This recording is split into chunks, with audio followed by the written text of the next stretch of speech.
Oh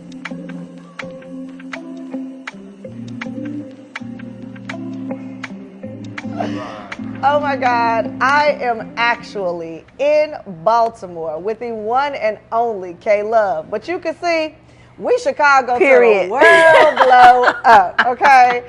Oh my God, girl, I am so excited. I have been tasked with the Chicago Defenders 120 years celebration. Wow. It's called the Journey to Empowerment. Okay. And this month is Black Women's History Month. And of all the people in all the cities, states, countries, and the world, I said, who is it that is our voice right now that embodies what it is to be and thrive as the Black woman? And of all the people, girl, I thought of you. I am so grateful. So grateful, so honored. I never take it lightly. Never take it lightly, especially when my city acknowledges me. Especially when my city acknowledges me. So thank you. Yes. I've been watching your journey, so I'm not just a friend. I mean, I'm grateful to call you friend. Yes. But I'm a fan. Grateful. And I know that you have so many fans that you have never met, people that have never met you, but identify with your words. So I want to go back. Okay. How did you know that your words were bars? When did this start to really come together for you? I think for me, I guess the earliest moment that I could think of is the very first time I performed and someone came up to me. Well, I'll say it happens in seasons, right? Okay. The first time that I performed and I was just doing an open mic. I was going there regularly. I wasn't attempting to get known in any kind of way. Okay. And I remember this one particular night I had invited some friends and family to come out.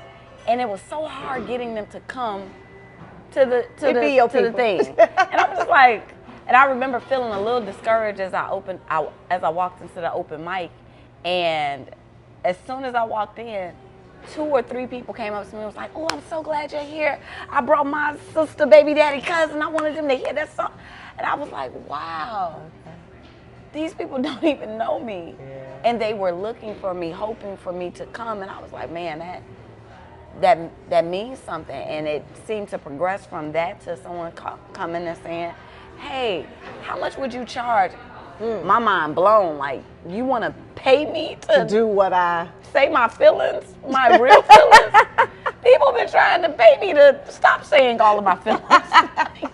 You want to pay me for this? And then I think, the last tier of it is someone coming up to me like just really in tears and kind of undone about something that I said about, my own experience. And so I'm like, man, this is something different. And so more than someone just appreciating lyricism or bars or any of that, just realizing that the gift has the power to really transform somebody's life and make them feel seen and heard in a way that they may have never been seen or heard.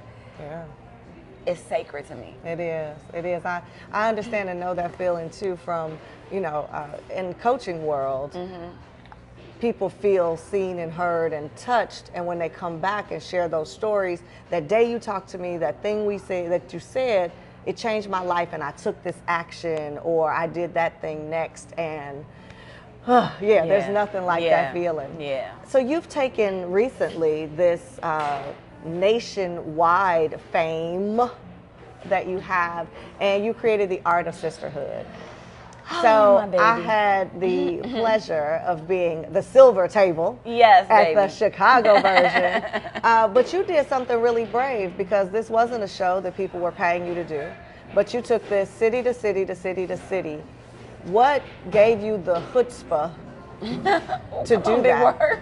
Right? What gave you the... Girl, chutzpah is one of my favorite words. Come on, big word. Yes, SAT. Okay. What gave it to you to just to push and do that and put that on your own effort? So the Art of Sisterhood tour was inspired by the Art of Sisterhood poem. The Art of Sisterhood poem was legitimately inspired by about 8 to 9 of my best girlfriends. I call myself, though I'm now married. I call myself, I was historically single. Okay. Yeah, right.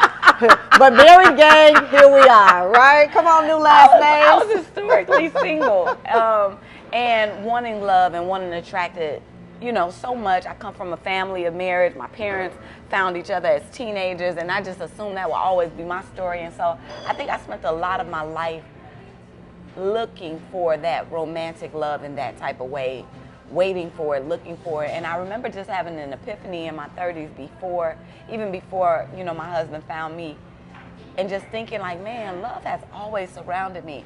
And specifically, Black women have been loving me and saving. I get emotional thinking about it. They have been loving me and saving my life, literally my entire life.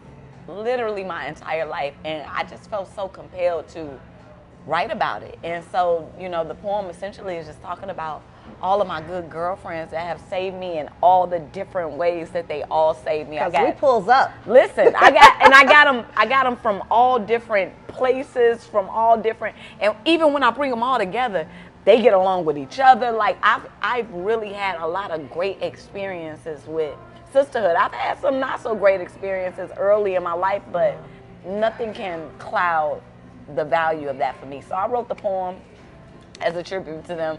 I didn't think much of it. I did a show in Dallas. Shout out to Flo, a show that a sister down there puts on, and it went mega viral. Like it mega. Can we say mega viral? You can't even caption how much viral that went. I remember being in my car and someone texted me and saying, congratulations on the Mary J. Blige thing. I had to pull over because I'm like, the what? The what? And then, of course, I pulled over, my battery going dead on my phone, so I can't go to Instagram or nothing. I'm in the car trying to charge my phone back up so I can see what is happening. Yeah. But once I saw, I mean, it was nice having a bunch of people just share it and repost it. But the comment section with all those women talking about their homegirls and talking about which one, I said, oh, this is a thing. Yeah. This is a thing. Yeah. Women got tribes out here. I want to do something with this. And it's brilliant. It came to my mind, the art of sisterhood, and I saw it clear as day, the vision, a color coordinated brunch all about celebrating long-standing friendships amongst women. And from there, it's history. This is our 3rd year this year, and so I'm so excited. And we're slowly expanding. When I first put it out there, I was like, yeah, I'm going to do 10 cities and yeah. So it's a lot. And, yeah, it's I was like, I'm going to do 10 cities in like 2.5 months. I don't know who I thought I was. I quickly remembered that I was not Beyonce. Did not have Beyonce's bag, and we needed to scale back, and so we're going to roll this thing out a little slow. Yeah, we so how many cities are you in now? It's in 4 cities. Okay. We're adding a 5th one this year as well. So, and we're slowly growing. I want the demand to grow. Yeah. But I think during that time, every city, and like I said, people kept reaching out to me like, we want to hear, but not necessarily having the capacity to take it off. To take it there. So Yeah. I'm like, let's do this a little bit slower. Yeah. So when you, I believe that you are active history in the making. Right. And what the Defender, 120 years of celebrating our story, but really telling our story when nobody else will. What are some of the things in your history, whether public, private, family, that have really poured into you, that give you the legacy that lives inside of you? Because I believe that we are in this generation to really pull out what our aunestors have poured in. Right? I agree. So coming from a family of marriage, when I say my grandparents were married, my aunties, I can't think of many like single people in my family. My brother got married early. I really come from a family of marriage. And though that is a beautiful thing, what I've realized is it did not give the women in my family an opportunity to really hone self-love or a self-identity. Yeah. A lot of them were already married or already having children by time, you know, they even began to know themselves, so they had something to distract them from learning themselves. And I think that my life's purpose and journey to this point was to cultivate self-love, a legacy of loving yourself, of it being okay to love yourself and what it looks like. Because like I said, I come from a very nurturing family of women as well. They've taken care of everybody, and so I also have that in me as well. But finding the balance between loving yourself and loving others, it can happen. It can happen both at the same time. And so I think that's also, you know, the reason why I got marriage later in my life. I think that my purpose, the way that God and the ancestors got my life set up, is they needed me for the mission. Like okay, we gonna give you this. This is the cherry on the top, but the mission is this, and you have to get this message out. And I don't want anything to distract you from that. And love, you know, at an earlier time for me would have distracted me from and the taking mission. over for you. Absolutely. And so I think that's what I am correcting in my bloodline. You know, it is possible to be a nurturer, a giver, and still love on yourself and fulfill your personal purpose as well. Yeah, it is. I had an aunt, so I come from an old family, and my aunt was born in 1926. Wow. And she was on her deathbed, and she told me, promise me you won't wait on a man to build your business. Baby. She said, I had a husband, but he wasn't business minded, and I didn't make my dreams come true. And she said, please just promise me you won't wait, because in today's time, you can do it on your own, and you can do it. And so there's so much rich texture of those that got married and paved family and created that. But, you know, marriage coming later for me too gave me all of my 20s and 30s and a little bit of 40 to build business and find myself and know what it was that I wanted and what I wanted life to be like.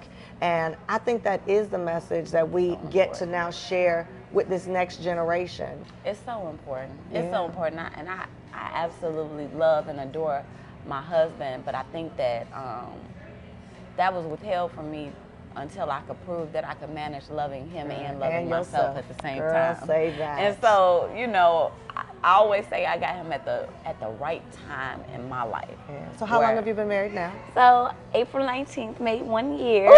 Yay. Happy anniversary. Thank you. Yep, April 19th, which is my father's birthday, made 1 year. Okay. So that's so perfect. Enjoying the journey. Enjoying the journey. And so that, I think, because here's the thing, what I've seen, like in 2021, when I ironically found my husband 1 month before my father transitioned, and my parents were married for 43 years. Okay. And what I've watched is my mother navigating life after my father, and what it has made me really understand is how important it is to be able to be in a marriage and still cultivate other relationships and community, because nobody stays forever. Yeah. And when they go, you're gonna need a village. You're gonna need some people to cover you. And so I just think it's all a part of this journey and what I'm learning and what I'm here to teach. Yeah. So as we look to the younger generation that is coming along, watching our words and watching our actions, what do you hope that they pull through from our ancestors, from our mentors, from us? What do you hope makes it through the next generation? I got words. I don't even got a balance, moderation, discipline, integrity. That's a good word. Balance. I want them to gather that you can be this and that, and you don't have to be so heavy on this or so heavy on that. You don't have to do it like that. However, you do got to have enough self-discipline to choose. You have to have enough self-discipline to choose, but if you don't cultivate self-discipline, then you won't be able to choose adequately, right? And you got to act in integrity with that whole thing. You need integrity to move with that. You know, to whom much is given, much is required. And as Black women and girls, we are so rich in so many things. We are marvelous in all of the ways. I think that we are starting to really know that, but I would love for the younger generation to understand the responsibility of that as well. Absolutely. And what do you want your next chapter to be? I know the Artist Sisterhood is going to continue to unfold in a city near you, or come to Chicago and get your tickets immediately, because that thing sells out, honey. Woo! And I know that gets stressful because people be looking for you and the tickets are sold out. Oh my goodness. But other than expanding the Artist Sisterhood, what would you say is next for you? So I get asked this question a lot, and the truth is I am really already doing what I want to be doing next. And when I say that, the only thing that can change is maybe the platform or maybe the arena that I'm doing it in, but I wanna speak for as long as I can. I wanna write and recite poems and use them in a myriad of ways. I think that what I found is my niche is I use my poetry as a therapeutic service to help disenfranchised populations process their trauma. And so you can find me with any population that needs that type of uplifting. I'll be with the brothers in the recovery home. I'll be with the sisters in the shelters. I'll be in the high schools. I'll be in the hood with the at-risk youth. I'll be anywhere someone needs love, empowerment, nurturing. I'll be there. And so the only thing that can change about what I'm doing is possibly the venue. I'll continue to do colleges. I'll continue to do other places. And I would love to see myself in places where maybe they haven't yet considered having poetry and how therapeutic it could be to the environment. I've done corporate events and so on and so forth. Goals for me is like Maya Angelou. I want to do all the things that she did. I want the honorary degree. I want the honorary entry into the sorority. I want to just continue to get a gift as long as I can. And I think the thing with poetry and speaking is it's not a thing that you age out of. Correct. You actually age further into it. The older you get, the more wisdom that you have. I want to continue to write books. I just released my 3rd book, so I want to continue to write books. I'll do a series of children's books and all of those things. Excellent. Well, you are an inspiration to so many of us, and it's very rare that you find that one sister who can identify with all of those things that you just mentioned. Right. And I mean, I really think that's part of what it is to be born and bred in Chicago, because we have the diversity lives in us in order to live and manage in our city. And you got to be able to do the streets to the boardroom and everything in between. Listen, flip it. And then too, like I said, just being above all, I work for the Most High. Yes. I work for the Most High, and so I have to go where I'm called, and I'm not just called to one place. I'm called to many places, and so as long as I'm called, I'm going to continue to go. Well, keep going. So the people that don't know you, how can they find you, follow you, and get their ticket to the Art of Sisterhood? So you can find me, I think the platform that I post on the most is Instagram at K-Love the Poet. That's a place that you can go for very quick looks to see what I got coming up immediately. But definitely tapping into my website, www.klovethepoet.com. All of my shows are posted there. You can get booking information. I got books. Right. I got an electronic booking system, so you can literally go on there and book me for your next event. And so, yeah, I say those 2 places. And then, lastly, if you want to Google K-Love the Poet, you can find, other information and things that I've done and I'm doing. Well, you are officially now also in the Chicago Defender Archives. Hey. And you are us. We are you. And I love you, and I'm so grateful for your time in this space to find yourself, to find your love, and still find the time to share you with all of us. Thank you so much. Thank you. I really appreciate it. It's a pleasure. Yes.